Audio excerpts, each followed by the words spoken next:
StudyIQ IAS, अब तैयारी हुई affordable. Hello and welcome everyone. I hope this message finds you fit and fine.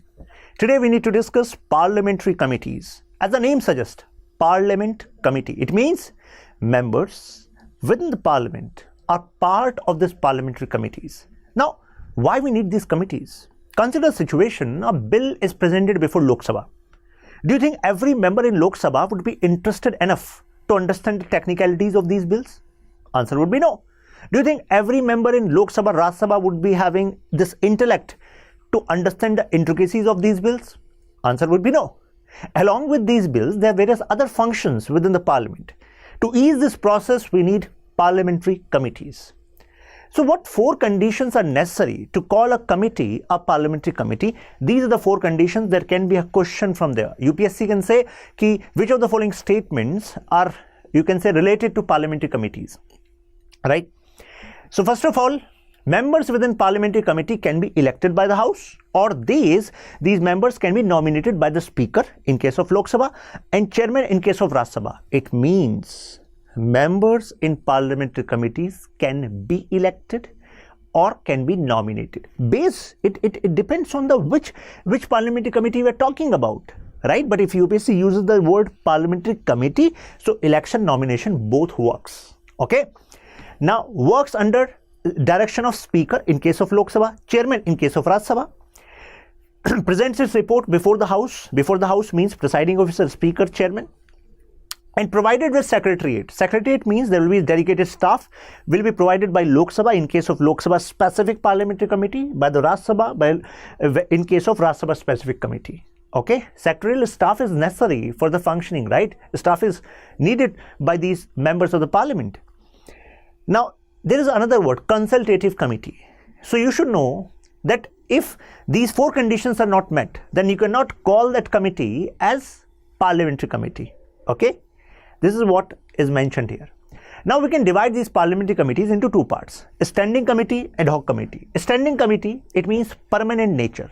For example, a committee is constituted. Now members will be part of this standing committee for 1 year. After that, there will be new election. But this committee will exist, right? Because these committees are among the most important category committees. But there are others, ad hoc committee. As the name suggests, temporary in nature. For example, there's a coal scam in India, and we need a specific committee to discuss, or you can say scrutinize, what happened in case of coal ministry and what were the policy failure. So this is an ad hoc committee. Once it presents its report, its job is done, it will be dissolved. Clear? So this is the broad difference between standing and ad hoc committee. When we say standing committee, as I told you, it's permanent in nature. We can divide it into 6 parts. First, finance committees we need to discuss. Let's discuss finance committees. So finance committees, there are 3 finance committees: public accounts committee, estimate committee, and this committee on undertaking. Public undertakings. Public undertakings means we are talking about PSUs, BHEL, right? GAIL. You must have heard about these government companies, right? Now, as the name suggests, finance, it means these committees are there to keep a check on the finances, you can say, used by the executive, right? So let's have a comparison between these 3 committees, starting from estimate committee. What comes into your mind when you use the word estimate? Means estimate has something to do with the amount which is going to be used, right? So it was established in 1950 on the recommendation of Mr. John Mathai, who was then Finance Minister of India.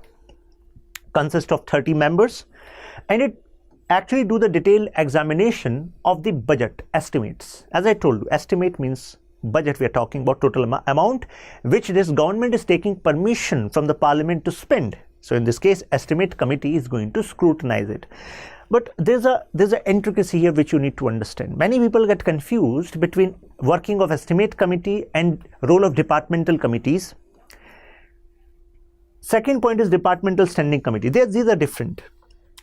When you go to this budget process, you will get to know when this budget is presented. After that, Lok Sabha speaker would say, okay, now go for adjournment, say 2-3 days, 4 days. Read the draft budget copy is presented presented to every member of the house. I'm talking about Lok Sabha. And then this matter is also referred to these departmental committees. Standing departmental committees, there are 24 in number. Department here represents specific ministries. For example, in budget, it says that we need 1,36,000 crore for the health department. Now, departmental committee on health will actually look into this, right? But when this debate happens, after this debate, then there is a voting process, and when vote is done, then estimate committee is also there to keep a check, to advise how you can actually improve. You can say how you can actually increase the efficiency of your spending, right? So report what economy improvements in organization, what you can improve, efficiency, administrative reforms consist with the policy underlying the estimates may be affected. Okay, so this is the role of estimate committee. I'm going to talk about the limitations of estimate committee as well after this. First, let's talk about the broad points which define these committees.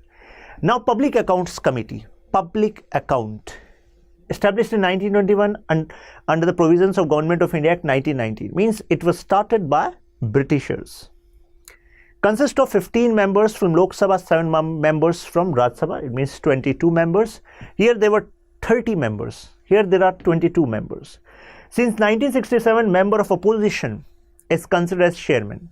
Now, why this convention was made? You should question this in mind.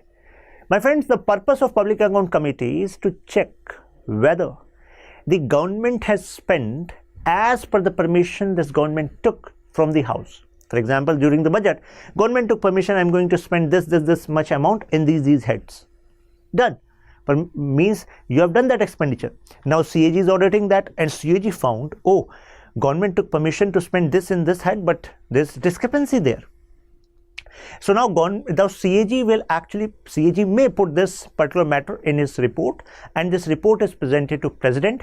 President sent this report to House. In House, this report is presented before Public Accounts Committee. CAG is considered as friend, philosopher, guide of Public Account Committee. Means Public Account Committee work in close coordination with CAG. CAG's report is important for Public Account Committee, right? So in this manner, Public Account Committee can actually keep a question in the House from that as ministry, what you have done. There are discrepancies in your audit report. So don't you think in this particular context, members of Public Account Committee are questioning the government, right? So if we have some member of opposition party as the chairman, don't you think it will do better job? If chairman is from ruling party, then why this ruling party chairman will actually question its own government? He need to take, or she need to take care of his or her political career ahead, right? So that is why this convention was started. And you must be thinking why this was not mentioned in constitution. My friends, there was a time when every party, means every state, and when it comes to Lok Sabha, means this was, there was complete dominance of Congress, right? So how can you find opposition party at that point of time, right? Quite troublesome job, and that is why it was made. कई बार मन में सवाल आता होगा कि इस preparation को शुरू तो कर दिया है, मजा भी आ रहा है, तभी आप इस वीडियो में हैं, सीखने को तो मिल रहा है, लेकिन क्या उतना पढ़ा जा रहा है जितना इस एग्जाम को क्लियर करने के लिए जरूरी है? क्योंकि अल्टीमेट ऑब्जेक्टिव तो क्या है? Your name in merit list. तो देखिए, कंटेंट तो सेम है, लेकिन कंटेंट को यूज करने की हमें स्किल डेवलप करनी है। कैसे होगी वो स्किल डेवलप? पहले तो भाई टाइम से हर एक सब्जेक्ट का कंटेंट तैयार होना चाहिए। अगर आप वो कर रहे हैं ठीक है, लेकिन if you want to take help तो आप स्टडी आईक्यू की हेल्प ले सकते हैं। जो स्टडी आईक्यू का P2I प्रोग्राम है, आप स्टडी आईक्यू ऐप या वेबसाइट पर देख सकते हैं। P2I मतलब प्रीलिम्स से लेकर इंटरव्यू तक का एक प्रोग्राम। तो ये एक प्रोग्राम के अंदर 4 फेजेस हैं। तो उस 4 फेजेस के थ्रू पहले ही फेज में आपका कंप्लीट सिलेबस हो जाएगा। तो it is like the basic thing, ये तो करना ही है। इसके बाद आता है कि हमें स्किल्स डेवलप करनी है, यानी कि उस कंटेंट का प्रीलिम्स में इस्तेमाल हो सके, उस कंटेंट का मेंस में इस्तेमाल हो सके, यानी कि आंसर राइटिंग। फिर हमें असेसमेंट चाहिए बीच बीच में, जिससे कि हमें कमियां पता लगती रहें। तो इसके लिए भी P2I में आपको प्रीलिम्स मेंस दोनों की टेस्ट सीरीज दी जा रही है। वीकेंड पर भी टेस्ट होते हैं, plus daily mains answer writing होती है। तो आपको नहीं लगता अगर इतना कोई मेहनत आपके साथ कर ले तो आप करना तो चाहते हैं, बट एक पाथवे नहीं है, तो P2I प्रोग्राम वो पाथवे आपके लिए साबित हो सकता है। तो टेक हेल्प ऑफ दिस। फिर आपके मन में कभी कभी जो डाउट आता है उसको ढूंढने के लिए आपका काफी समय जाया हो जाता है। जाया इसलिए कह रहा हूं क्योंकि हो सकता है उस डाउट को ढूंढने के लिए आपने 1 घंटा लगा दिया, क्योंकि उससे एसोसिएटेड काफ़ी सारी चीज़ें नई नई पता लगती चली गई आपको। ऐसे में इस टाइम को रिड्यूस कर सकते हैं आप। एग्जाम ओरिएंटेड क्या उस डाउट से रिलेटेड नॉलेज आपको चाहिए, वो आपको एक पर्सनल मेंटोर बता सकता है। तो इस कोर्स में फैकल्टीज तो आपके साथ हैं ही, इस पूरी जर्नी में आपको पर्सनल मेंटोर दिया जा रहा है, आप उसकी हेल्प लीजिए। आप कॉल व्हाट्सएप पर कभी भी उनके साथ कनेक्ट हो सकते हैं। उनका नंबर आपको इस कोर्स में स्पेसिफिकली आपको अलॉट होगा, तो अल्टीमेटली आपका टाइम बचेगा, कॉन्फिडेंस आएगा प्रिपरेशन में। फिर जैसे ही आप प्रीलिम्स क्लियर कर लेते हैं तो उसके बाद मेंस रेजिडेंशियल प्रोग्राम, ये इसका सेकंड फेज, मतलब थर्ड फेज कहिए, क्योंकि पहले फेज में फाउंडेशन है, फिर सक्सेस इन प्रीलिम्स है, फिर एमआरपीए मेंस रेजिडेंशियल प्रोग्राम। फिर उसके लिए आप दिल्ली बुला लिया जाता है आपको। यहाँ पर आप मतलब जो fooding, lodging, everything is taken care by StudyIQ। और उसके बाद फिर रिगरस प्रिपरेशन होती है आपकी मेंस के हिसाब से, यानी कि हर एक जो आपका पेपर है, GS है, लैंग्वेज है, एसए है, हर एक की तैयारी यहीं पर हम आपको अपने सामने कराते हैं। उसके बाद जैसे आप मेंस क्लियर करते हैं तो इंटरव्यू गाइडेंस प्रोग्राम, वहाँ पर आपके कोहोर्ट्स बनते हैं, जिसमें डिस्कशन के थ्रू जो आपके अदर एस्पिरेंट्स हैं, जो आपके साथ इंटरव्यू देने वाले हैं, तो आप अपनी स्किल्स को पॉलिश करते हैं। साथ में ब्यूरोक्रेट्स, फॉर्मर टॉपर्स, ये सब फैकल्टीज आपको मिलकर गाइड करते हैं। Finally when you are through into the merit list, then फिर आपको लगता है कि हाँ, it was all worth it. मिलते हैं आपसे क्लासेस में, ख्याल रखिए। जय Hind.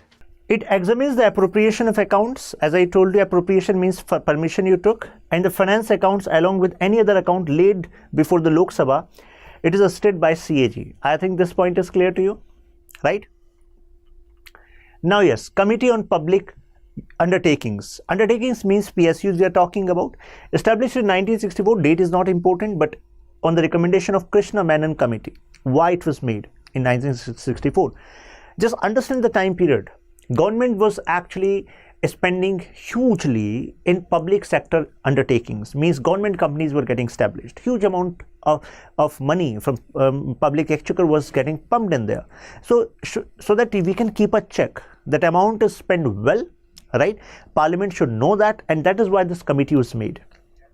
So there are 15 plus 7 members, same as Public Accounts Committee, and they keep a check on these spendings or the financial part of PSUs. Okay, what profit you have made, what expenditure you have done. Now, limitations of Public Account Committee. What are the limitations? First of all, it cannot question the policy because expenditure is already done in the debt policy. You are there to post-mortem examination, right? Job is done. Recommendations are advisory in nature. The recommendations they give to the House, they are advisory in nature. Not vested with the power to disallowance of expenditure. Because expenditure is already done, how can you actually disallow government to spend, right? Not an executive body, hence cannot issue an order. Please remember, it cannot issue an order. It can only bring this matter in front of House. It can create this debate there, right? But cannot issue order. Final decision on the findings lies with the Parliament.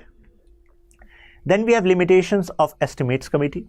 So examines the budget estimates only after they have been voted by the Parliament. Please remember, there can be a question from here, right? Because when it comes to departmental committees, when they scrutinize budget of respective ministry, they actually talk about this before this voting is done, right? Estimate committee, it takes care of the whole budget, but in practical manner, if you ask me, then the whole budget to be scrutinized in detailed manner by estimate committee in that particular time is not possible. So they also do the selective work. So they cannot question the policy. Recommendations are advisory. Examines every year only certain selected ministries and departments, as I told you.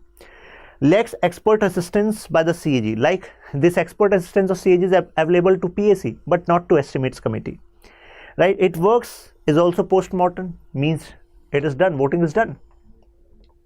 Limitation on public undertakings.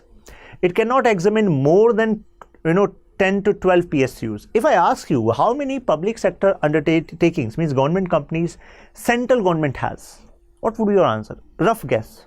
I hope you have heard about these words: Maharatna companies, Navaratna companies, Mini Ratna companies. Once UPSC asked this question in prelims as well. What conditions qualify a company, government company, to be regarded as Maharatna company? So I'm asking you, so you can just search about it, but I'm asking you, rough estimate, what do you think? Some of you might be thinking, sir, Navratna you are saying, it means 9 companies. Maharatna you're saying, so it may be 5-6 companies.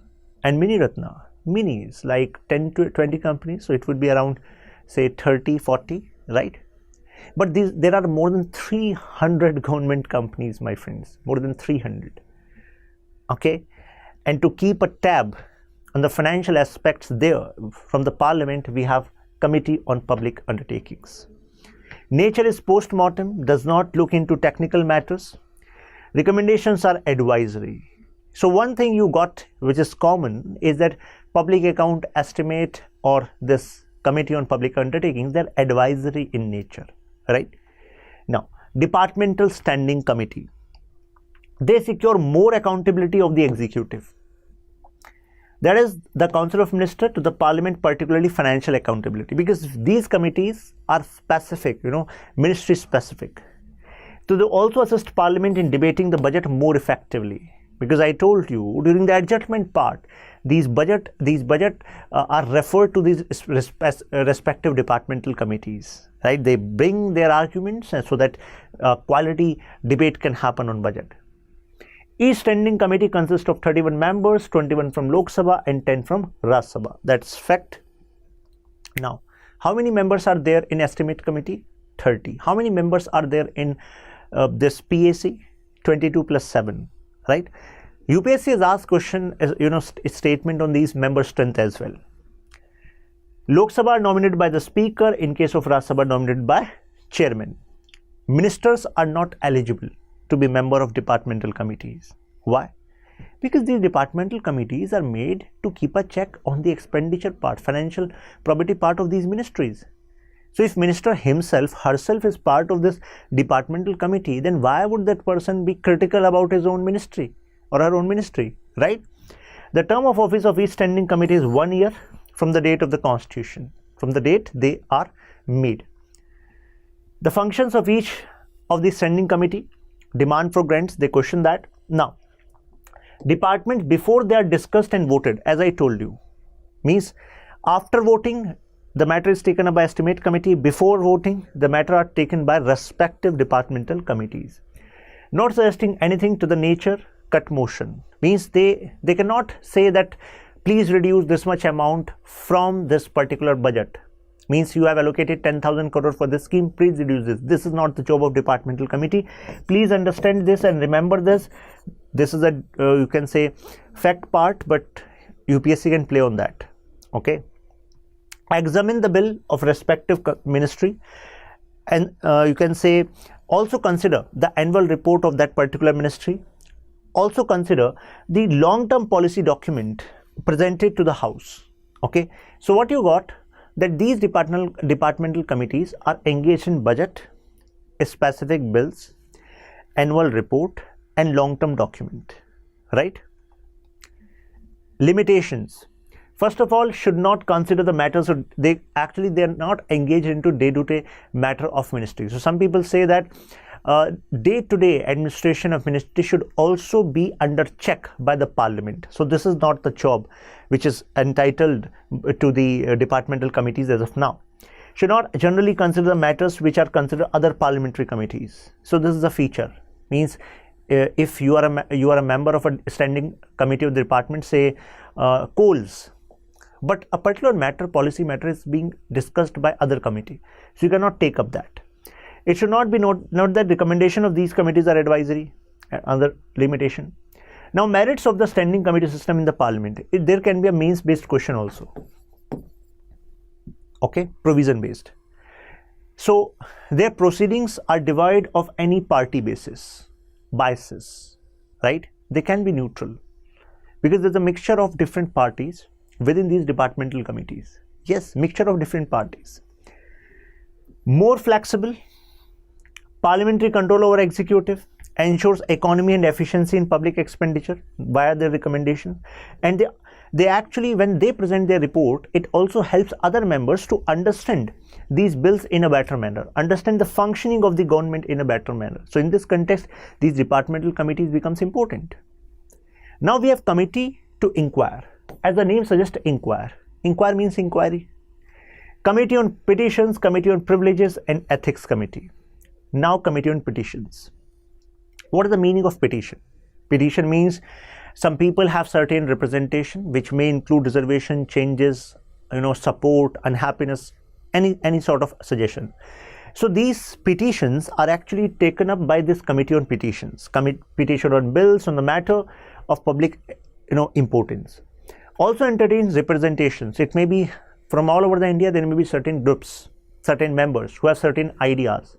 They want particular bill to be made. So such kind of petitions can be heard by this Committee on Petitions. Okay, and for that we have separate committee in Lok Sabha and Rajya Sabha. Okay, in Lok Sabha committee there are 15 members. In Rajya Sabha committee there are 10 members. Then we have Committee on Privileges. In the previous class I told you about the privilege, collective privilege, individual privilege. I hope you remember, right? So now when these privileges are broken, who is going to take the action? This action is taken by this Committee on Privilege. So committee are semi-judicial, means because they are going to decide whether their privilege has been broken or not, right? So breach of privilege, they are going to examine, and they are going to actually suggest appropriate action also. In case of Lok Sabha we have 15. In case of Rajya Sabha we have 10 members in this committee. Okay, please remember we have separate committee. So here also 15 member in committee of Lok Sabha, 10 member committee of Rajya Sabha, same here. But when it comes to ethics committee, so this ethics committee was constituted in Rajya Sabha in 1997, in Lok Sabha in 2000. Enforces code of conduct. So purpose, what is the purpose? Purpose is that there should be some ground rules which should be adhered by members of parliament, right? For that this ethics committee is made. It is engaged in maintaining the discipline and decorum in the parliament. It should not be like that people are actually pulling out mic and throwing paper, right? There should be decorum. So for that decorum we have ethics committee. Now we have committee to scrutinize and control. Now scrutinize and control. What does it scrutinize means? It means something has been done within the house. Now there's a committee to keep a check whether this thing is actually true factually or not. So we have Committee on Government Assurances. It is quite easy. From the name it is quite clear. I'm going to discuss. Committee on Subordinate Legislation, Paper Laid, Welfare, SC/ST, Empowerment of Women, and Office of Profit. Let's take one by one. Consider you are a minister and you presented some report, some paper before the floor, before the house, right? So it going to examine the assurances, promises, undertakings given by the minister. So if you have made the promise, so please understand the difference between the two. When it comes to Committee on Assurance, if you have given some assurance to the house, then this committee is going to keep a check whether the assurance you have given is actually being met or not. Okay, this is assurance. Okay, when I was using the word bill, paper, so that is taken care by other committee, that is Committee on Paper Laid on the Table. Okay, so it is quite clear from the name itself. So now in the Lok Sabha it consists of these 15 members, Rajya Sabha it consists of 10 members, same. Okay, just remember the name assurance, government assurance. Government has given this assurance and parliament is going to keep a tab on it. It is quite simple, right? Now Committee on Subordinate Legislation. What was subordinate legislation? I told you in the previous class. It simply means parliament passed a law, but that law was a broad structure. There were some sections within that particular bill and these were broad, means detail was not there. So detail was later filled by the executive branch. It means department bureaucrats themselves, and these bureaucrats then actually filled that particular bill with the detail. And this is called subordinate legislation or delegated legislation, because this legislation was not totally made by parliament. This legislation was actually filled in detail by executive, although that subordinate legislation need to be presented before house again, right? But the major work is done by executive here. So whether this executive is doing its job in a correct manner or not, for that we have Committee on Subordinate Legislation. I guess it is quite clear to you now. In both the houses, the committee consists of 15 members, both the houses. Okay. Now committee paper laid on the table, paper laid. So who is presenting paper? Ministers. So if ministers have actually presented some paper, bill, So now we need to check whether that content of that paper, content of the bill is as per the constitution or an act or the rule of the parliament. There are three things. Whether those papers, the content is as per the constitution, as per the act, as per the rules of the house. So this is the job of committee on paper laid on the table. Now we have committee for the welfare of SCs and STs. As the name suggests, purpose of this committee is to keep a close coordination with the report which is actually presented by National Commission for SC, National Commission for ST. Also take into consideration whether statutory protections which are given, constitutional protections which are given to the section, whether they are being implemented or not. Along with this, third function is the welfare schemes which are made for this section, are they working or not? So these things are actually done by committee on welfare of SCs and STs. New ideas can also be taken up for discussion by this committee. We have committee on empowerment of women. Same as committee for SC and STs is actually taking up and discussing the report for National Commission for SC and ST. Similarly, here we have this committee discussing report from National Commission for Women. Okay. You have this National Commission for SC, National Commission for ST in your constitutional bodies as well. Now we have joint committee on office of profit. Office of profit, you know, this can be a basis of disqualification. So what amounts to office of profit is going to be decided by this joint committee on office of profit. The committee examines the composition and character of committees and other bodies appointed by the center, state, union territory government, and recommends whether the person holding these office should be disqualified from being elected as a member of parliament. The point is whether to know whether this amounts to office of profit or not. It consists of 15 members, 10 Lok Sabha and 5 Rajya Sabha. I think it is clear. Now 5 committees related to day-to-day business of the house. Day-to-day business. What are the day-to-day business of the house? To actually present the bill, to get it passed, to finalize the agenda, to prioritize which bill is going to be given the primacy, right? So we have this business advisory committee, committee on private member bill, rules committee, committee on absence members. Business advisory committee. Business. What is the business of house? As I told you, this legislative work. So regulates the program, the timetable of the house. You know, and allocates the time to the members. Lok Sabha committee consists of 15 members, including speaker as chairman. Please remember, in Lok Sabha Business Advisory Committee, chairman will be speaker. In Rajya Sabha, it has 11 members, including chairman, ex officio chairman. Right? So it means Vice President, Chairman of Rajya Sabha is going to be the Chairman of Business Advisory Committee. Please remember, Speaker, Chairman, they are the head of these Business Advisory Committee of respective house. This kind of statement can be made. Now, Committee on Private Member Bills and Resolutions. Private Member Bill. It means a bill which is presented by someone who is not a minister. Right? So now to classify these bills, to allocate time to these bills by the private members.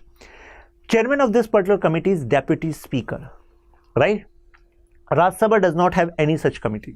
Please remember, Rajya Sabha does not have any such committee as Committee on Private Member Bill and Resolution. Now you must be thinking, so what happens with the private member bills of Rajya Sabha? If some private member is introducing bill in Rajya Sabha, who is going to allocate time? So for this case, Business Advisory Committee of Rajya Sabha is going to take care of it. Okay, clear? There can be a question from here. Please remember, exceptions are there. Rules Committee. For any game, you need rules. So if Lok Sabha, Rajya Sabha has to play their game in an effective manner, you need rules and you need to redefine your rules. You need new rules with new challenges as well. So this committee considers the matters of procedure, conduct of the House, recommend necessary amendment to the rules of the House. Lok Sabha committee consists of 15 and Speaker as the ex officio chairman. Speaker ex officio chairman of Rules Committee. Rajya Sabha consists of 16 members and the chairman is ex officio chairman. So by now what you got, when it comes to committees which deal with day-to-day business, these are headed by respective presiding officers. Committee on absence of members. Consider you are a member of parliament and you have not present in the last 60-day proceedings of the House without any intimation to the House, then my friend, this can be a basis of your disqualification. In Lok Sabha, your matter will be taken up by committee on absence of members. In Rajya Sabha, we don't have any such committee. In Rajya Sabha, if you're absent for 60 days, this amounts to actually be a ground for your disqualification, but this matter will be taken up directly by the House. Okay, this is the difference. Please remember, there can be a question from here.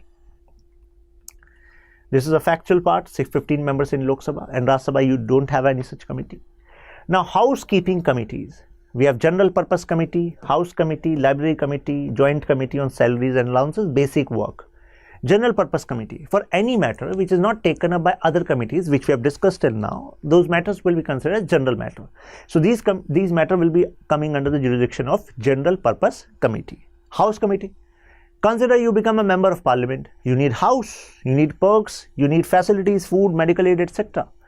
So whether members of Parliament are provided these houses and allocation has been done in a better manner. So this is going to be taken up by House Committee. So it's not for us, it's for member of Parliament. Now, Library Committee, as the name suggests, is going to take care of the library of the Parliament, right? Library of the Parliament. Now, Joint Committee on Salaries and Allowances. So this committee was made after an Act of Parliament under the Salary, Allowances and Pensions of the Members of Parliament Act 1954. Okay, as the name suggests, is going to take up these cases. It consists of 15 members, 10 from Lok Sabha and 5 from Rajya Sabha. It is one committee. It is not like two houses have two committees. It is one committee. Please remember, these kind of details UPSC is going to play around, but you are not going to mark wrong. Ad hoc committee, temporary committee. We have inquiry and we have this advisory committee, temporary, specific purpose. For example, these are list of some committees which were made in past and which also got dissolved with time as they served their purpose. You need not to cram these committees, obviously. What is the purpose of, so these were inquiry committees, inquiry made, report done, dissolved. Then we also had advisory committees, time to time. Advisory committees, we have two types, for example, select committee, joint committee. Select committee if advisory committee of a specific house, joint committee if this is a joint committee of Lok Sabha, Rajya Sabha members coming together. It can be on a concerned specific bill or a procedure to be followed on a specific matter. So we have two kind of committees, select and joint. Okay, purpose is just to advise the house, and when advice is done, then you are done. Now just attempt this question. Which of the following committees of Lok Sabha is assisted by CAG? I told you it is Public Accounts Committee. Which one of the following is the correct function of Public Accounts Committee? Come on. It works under President of India, creates account of various ministries. It works under CAG of India, it prepares account. It's a parliamentary committee which gives report to known plan expenditure of government. It is a parliamentary committee which scrutinizes the report of the CAG. It is correct, right? Which one of the following nominates the chairman of Public Accounts Committee? Who nominates the chairman of the Public Accounts Committee? Now we have Prime Minister, we have President, we have Speaker of Lok Sabha, Chairman. Tell me. So tell me first of all, do you have separate Public Accounts Committee for Lok Sabha, Rajya Sabha? No. You have one Public Accounts Committee, right? 15 plus 7 members told you. But when it comes to Chairman, this is done by Speaker of Lok Sabha. Okay. National Disaster Response Fund is allocated in which fund? I told you about 3 funds, right? Consolidated Fund of India, Contingency Fund, then Public Accounts. When it comes to NDRF, it comes under Public Accounts. Okay. So I hope things are clear to you now. This PDF will be available in Shashank Tyagi For You Telegram group. If you have any doubt from any topic, until now, you can shoot me a message on Instagram, shashank.powerbeing. I'll be happy to help you out. See you in the next video. Till then, keep learning, keep growing. StudyIQ IAS. अब तैयारी हुई affordable.